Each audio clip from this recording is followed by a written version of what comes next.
You're listening to Something More with Chris Boyd, Cape Cod's financial talk show. Asset Management Resources, LLC, and J. Christopher Boyd, CFP, provide investment advice on an individual basis to clients only. Proper advice depends on a complete analysis of all facts and circumstances. The information given on this program is in the nature of general financial comments and cannot be relied upon as pertaining to your specific situation. AMR, LLC cannot guarantee that using the information from this show will generate profits or ensure freedom from loss. Listeners should consult their own financial advisors or conduct their own due diligence before making any financial decisions. Let's tell everyone what we got going on for the show today, Lise. Yeah, definitely.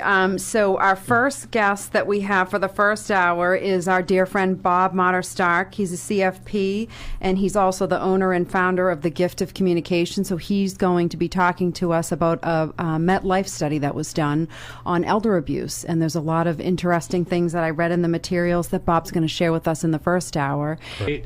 Bob, let's talk a little bit about what you came in to talk about. All right, very good, Chris. Thank you for being here. So this MetLife study, this is kind of a... Well, this is an area that I'm spending an increasing amount of time because it's become an increasing problem. We've got, according to MetLife, who did the study in 2011, they learned that almost $3 billion, with a B, dollars a year are lost to financial scams to the elderly people in the United States. It's incredible how much time and effort and resources are devoted to scamming people. Right. You know, if they could amazing. Turn those powers for good. Turn it into positive use, they create billions of dollars more. But yeah, we've had, who'd we have on from the Office of Consumer Affairs anyway, a while back? The secretary name is just blanked on me. David Chapman? No. Yeah, Chapman. Chapman. They talk a lot about these scams and how they work to try to educate the public on being aware of these. Yeah. But this is particularly targeted at retirees, you're saying? Yes, and some of the interesting statistics are that out of that number of people who have been scammed, almost half are coming from people they know. Yeah. Family, friends, caregivers. More than 40% of the scams are conducted by those people. So isn't that awful? So the professional scammers is only about half of it. Isn't that awful? So let's just maybe give an example. Like, for example, parents, relatives getting elderly. I'll give you a simple example. I was talking to some people at one of the councils on aging here on the Cape, and a woman who works in outreach there said to me, I'm having a terrible time of convincing this woman to go into assisted living where she needs to be. Yes. Because her daughter is insisting that she stay at home. Right. So we've determined why her daughter wants her to stay at home is because her Social Security check arrives at home. Okay. And that's where the daughter gets access to the money every month is from her mother's Social Security check. Yeah. Right. So if her mother were in assisted living, she wouldn't have that check anymore. So there's a simple example. It's very simple and of a good kinds example. of things that happen. Right. That family members actually take advantage of they have their own agenda, so to speak. Yeah, exactly. Sometimes it's not as clearly sinister, where they may actually think it's in their best interest. Oh, I'll be there. But there's also times where people are encouraging gifting or the use of funds, like let's put an addition on my house so you can live with us, kind of a thing. Right. When that's a quick transfer of asset into one child's name, the parent oftentimes doesn't take an ownership interest in the house in that example. So that if things change, they'd get their money back. And oftentimes parents are encouraged by their children to transfer assets out of their name to so-called protect them from being able to apply for Medicaid. And sometimes those interests aren't always with the right intention, right? Yeah. Their homes, their finances, and other things are transferred to the children, but they don't realize that Medicaid is going to look back for the last 5 years to see what transfers occurred and bring that money back into their estate. Do you think that faith and charitable organizations sometimes get funds as a result of diminished capacity? Necessarily faith and charitable organizations. But I when I used to go visit my mom, I would check her mail sometimes, and she got mail. Oftentimes, the envelope had an American flag on it, and it was some police association or sheriff's association, and one of the she particularly liked and she refused to give up was an organization that said, we're going to make up the difference from what you got from Social Security as to what you should have gotten, because apparently there were 5 years that the full Social Security benefits were not paid in the 30s. So this organization claims we're going to recover that money that you should have gotten from Social Security. And they're asking people to fund this program, fund this project. Goodness. And my mother insisted that was a valid reason. Well, I think sometimes it's not necessarily sinister in intent, but they're unlike some of these scams that you're talking about in this study. But I think sometimes if you send money to a charity or, sometimes it's faith organizations, immediately they write back to thank you, and they include another envelope. And you are now, you know what I mean? part of the plan. And a lot of times people are like, oh, well, didn't I do this? Or, didn't I do this last month? Yeah, they don't always remember, Right. or they think, oh, well, this is such a good cause, that kind of thing. And it can end up being potentially financially damaging if you're unlimited resources, The biggest scam is related to Medicare.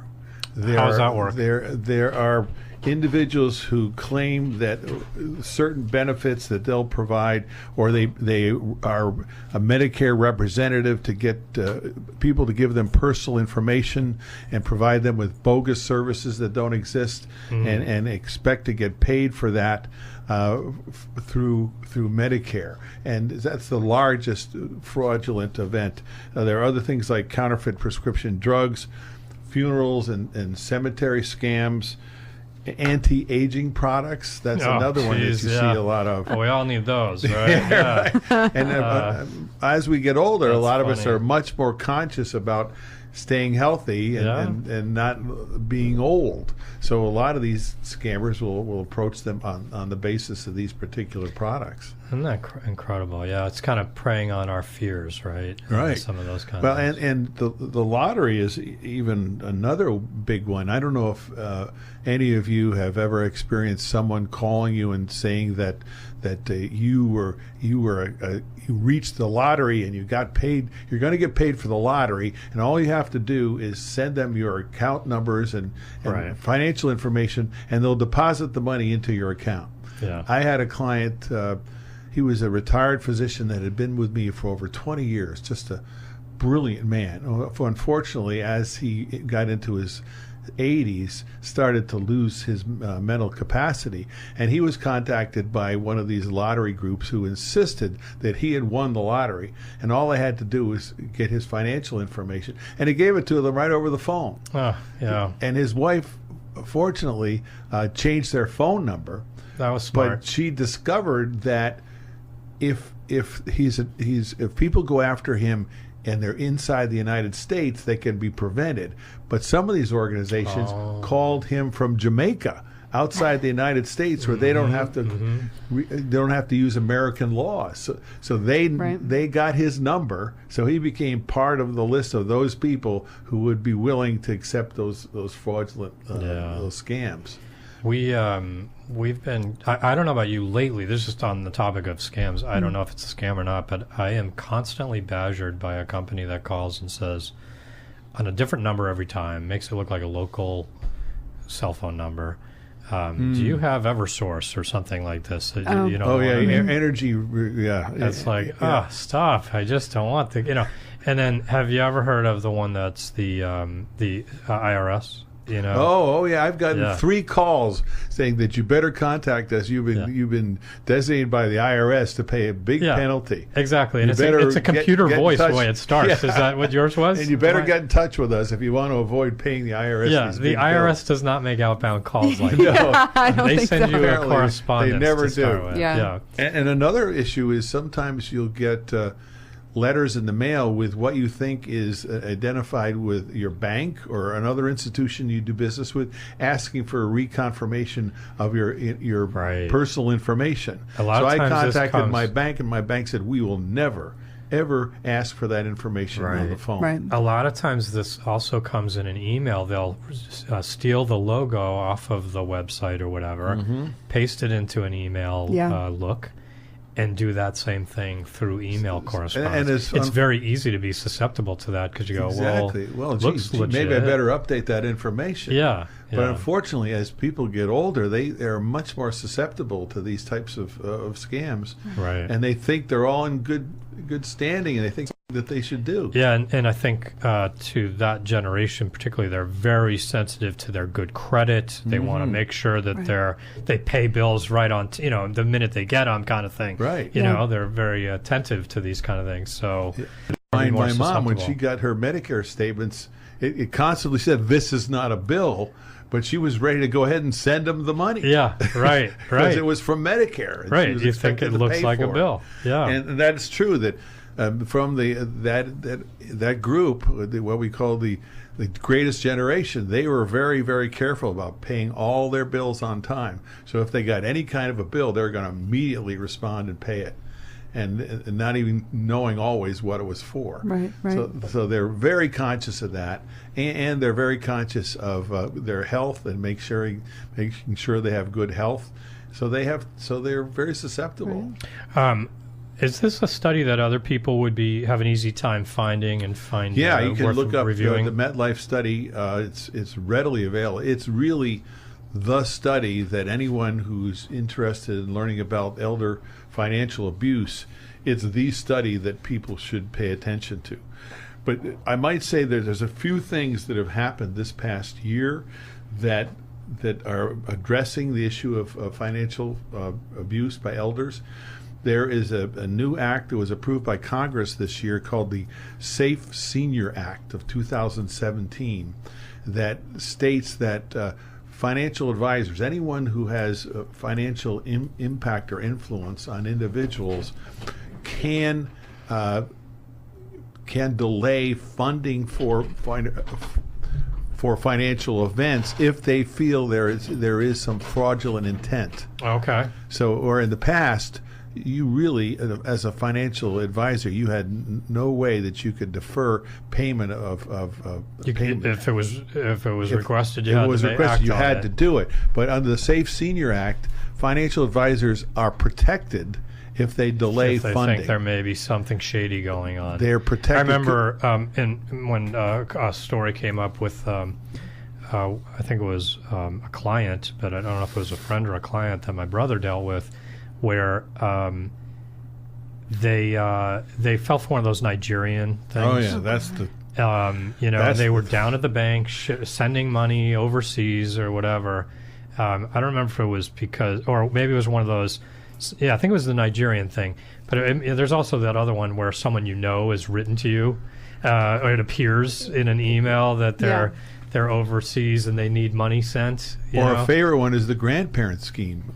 Your grandson is here and he needs funds to get home. That kind of thing. So you need to send the money to us so your grandson can get home. So they always appeal to the grandparents for their grandchildren. Things like that. And it was one of those kinds of things where he was, but there was very limited amount that the bank could do to prevent it, to stop it. Once so that that's money's good to gone, hear that there's something protecting try to help in that. And it doesn't always happen to elders. Right. Unfortunately, in my own daughter's situation, she was looking for an apartment in New York City, and she went on Craigslist, and this organization said, "We've got an apartment for you," and it was a nice location, a reasonable fee, and they said, "In order to save it for you, you need to wire us the money." So she wired them $3,000 and discovered later that the apartment didn't even exist. Oh, so God, you have to be very careful on Craigslist. If you list something on Craigslist and you get immediate responses, you can see how from someone people. Could do that though. Yeah. You trying to be proactive, trying to jump on it. You have to be very careful. So Craigslist does notify you. Be careful for organizations that tell you they're going to send you a money order immediately and then come and pick up your material from you. Watch out for those. Okay. All right. Very good. So You were saying that there's been this recent act. Right. It's called the Senior Safe Act of 2017.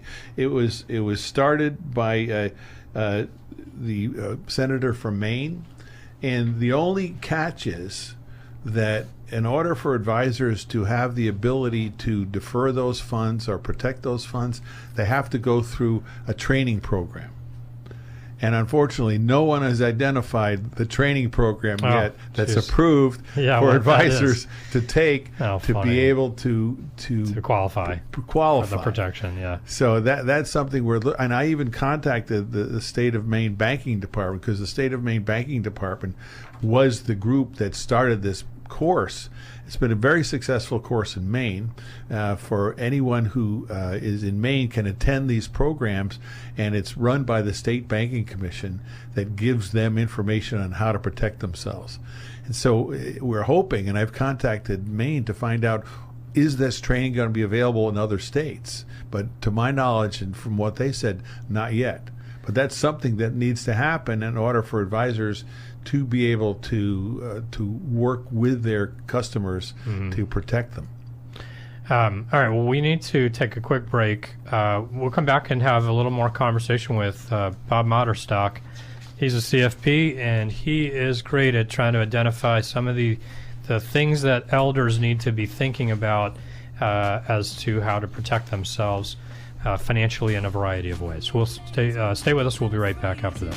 Do you have a professional doing your payroll? If not, you should consider Capital Payroll Systems, because they are the professionals. Capital Payroll Systems is the dependable service that provides accurate information and timely service. Capital Payroll is the worry-free service that provides total tax filing and new hire reporting. And Capital Payroll Systems is the personalized service that continually offers unmatched customer assistance and time-saving solutions. Hi, this is Chris Boyd of Asset Management Resources. We're thrilled with the professionals of Capital Payroll Systems because they make my life easy. I don't have to worry about deadlines or filings and fines. I just talk to Pam or Linda and Terry, and they do all the work. Simplify your life. Talk to Capital Payroll Systems. They are the professionals. So if you're not using the professionals, call them toll free at 800-298-0008. That's 800-298-0008. Or visit them at capitalpayroll.com. You'll be very glad you did. I'm lost without him. He took care of everything, all the investment issues. I have no idea how to manage now. When the time comes when you need that extra help, turn to Asset Management Resources. Hi, Chris Boyd here with something more for your financial well-being. What brings life meaning for some is significance. For me, working with widowed clients after the devastation of the loss of a life's partner is when it's clear we make a difference. Oftentimes when couples hire AMR, the reason isn't for improved performance or better risk management, or even the convenience that working with a professional fiduciary can provide. Rather, it's because they want to be sure a spouse is well cared for with a professional they can trust, without fear of product sales or costly commissions. Asset Management Resources, LLC, is a registered investment advisor in Hyannis and Denham.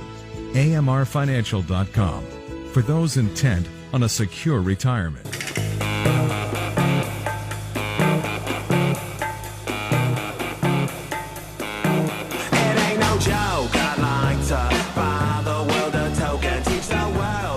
All right, welcome back to Something More with Chris Boyd, WXDK 95.1 FM.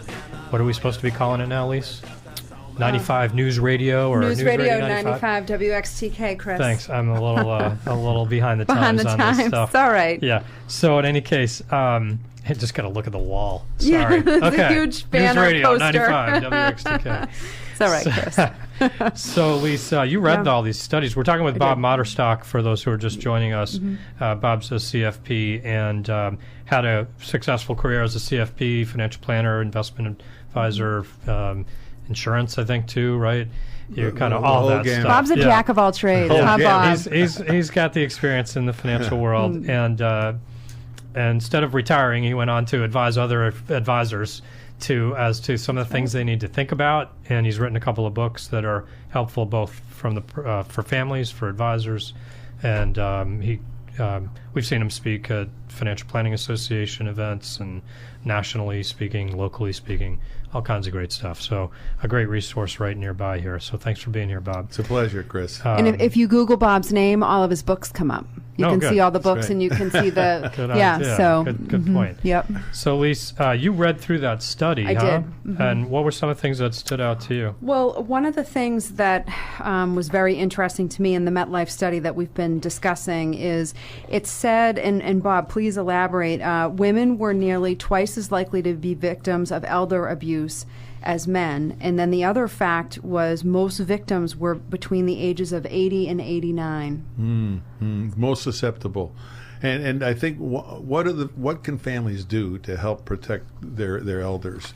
One of the things I think is certainly that one of the adult children can have access to their monthly statements to be able to see if there's anything out of the ordinary.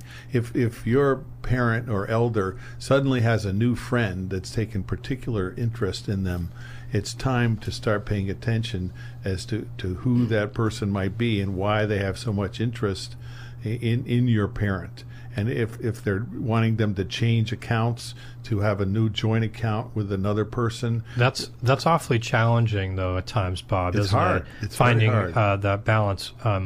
We've had instances where a new widow has been, grief-stricken and had the benefit of a family member who's jumped right in and taken control. And on the other hand, then she's kind of started feeling like, I'd like my control of my stuff back over time, Right. So when you engage that other family member, you have to kind of still set up some clear sense of what it is you're looking for and what your expectation, and finding that balance, don't you think? So every elder, as a matter of fact, all of us should have what's called a durable power of attorney, which allows another person, that could be your spouse or your child, to have access to your finances.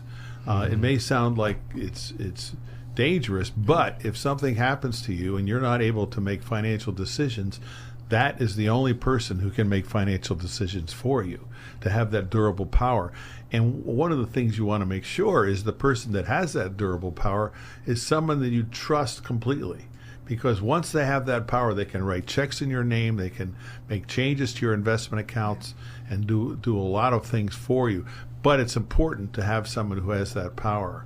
And as I said before, it's periodically important for adult children to review their parents' finances with them if they're willing to do that. Yeah. Some of them are very protective. That's true. Not everyone wants to sort of reveal what's behind the scenes there. But I think you're right. It's important to have that conversation, to at least invite that conversation with that parent, perhaps, or with the kids, depending on which side of the conversation you're on. Yeah. And you've talked about this in some of your books as well, that many times the financial advisor can be a resource in that process of having a family meeting. They can kind of guide the effort in terms of how much is predetermined to be revealed or not revealed, but the discussion points. If there are issues that are starting to come up, a family meeting is an ideal way for everyone to get together and really get on board with what's going on. I've seen situations where, unfortunately, the children are all over the country and they really don't keep up to date with their parents' situation. And not until they actually sit down with them and have that meeting do they really discover what kind of situation they're in and how mentally alert they are.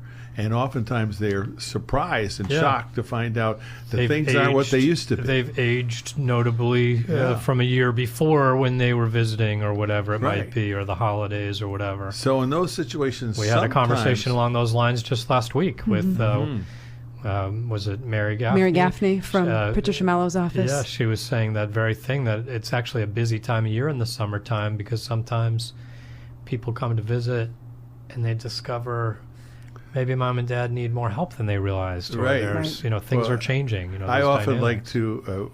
We've done a lot of work with family meetings and mediations, and there's usually one of the adult children we call the swooper, who comes in. He's here maybe once a year for 4 days. And he comes in, flies in, and he has all the answers to all the questions, and he's going to take over, and then he leaves 4 days later. So, right.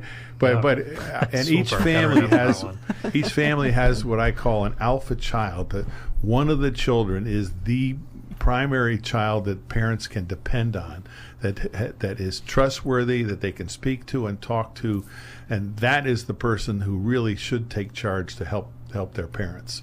And every family has an alpha child. Yeah, I think oftentimes these things happen not necessarily in the best plan. Oftentimes it's simply birth order that tends to get they'll handle the financial affairs or whatever it might be.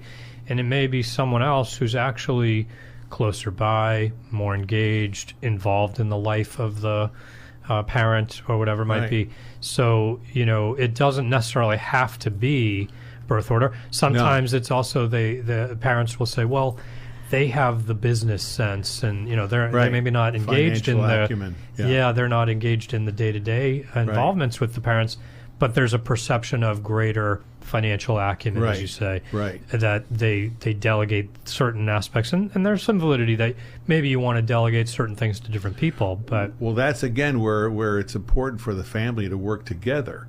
Because one of the things that's often interesting to find out is when you get together with older clients and ask them, well, if one of you becomes incapacitated, who's going to provide the care? Yeah. And oftentimes they'll look to the daughter or their daughter-in-law and say, well, she's going to take care of me. Yeah. And oftentimes that daughter has a full-time job and 3 children. Yeah. And isn't necessarily in a position wait, what? You're going to do what? I'm going to do what? Yeah. So that whole caregiver it's worth having that out there and saying, okay, how would this work and what's realistic? And the caregiver discussion and the financial oversight discussion is all part of families talking about these things. Right. Yeah, good point. Really good point, Bob. For sure. Well, we have to kind of wind down. Just with a minute or two, any follow-up things we want to hit on? Bob, did you want to mention the Plan for Life website? Sure. We are now working with financial advisors around the country to educate them to work with their aging clients. So we've created an organization called Plan for Life. Plan with a number 4 life, and our website is planforlifenow.com. And we're starting to train advisors to talk about it and work with all these issues, and we're having a training program for them on November 16 and 17. If any financial advisors out there are interested in learning more, they can go to our website, planforlifenow.com, and learn more about it. Where is that training being held? It's going to be in Bonita Springs, Florida. Nice. We're hoping to get advisors from all over the country to be there, because unfortunately there's no real formal training for advisors to work with older clients. I mean, I can remember when my own dad had Parkinson's, and this was 20 years ago, and I tried to figure out who can I reach out to, who can help me find all the resources I need to help him. And I didn't have anyone to talk to. Yeah. And that's where the advisor can play a very important role in the family. All right. Well, we'll check that out. Planforlifenow.com. 4 being the number 4. Correct. And good for advisors to check out for November 16th and 17th. Are you doing a designation at some point? Well, actually, we have been approved to provide a designation called the Chartered Elder Planning Specialist, CEPS, that's been approved for us to utilize for advisors who do the 2-day course and complete an exam. We'll have that designation. All right, excellent. Thanks, Bob. Thank you, Bob. Good to see you again. Great to be here. Great having you here. We'll have you back, obviously. Again, love having you on the show. Right, thank you. We got to take a break for the Slade Mortgage Minute coming up next. Stay with us.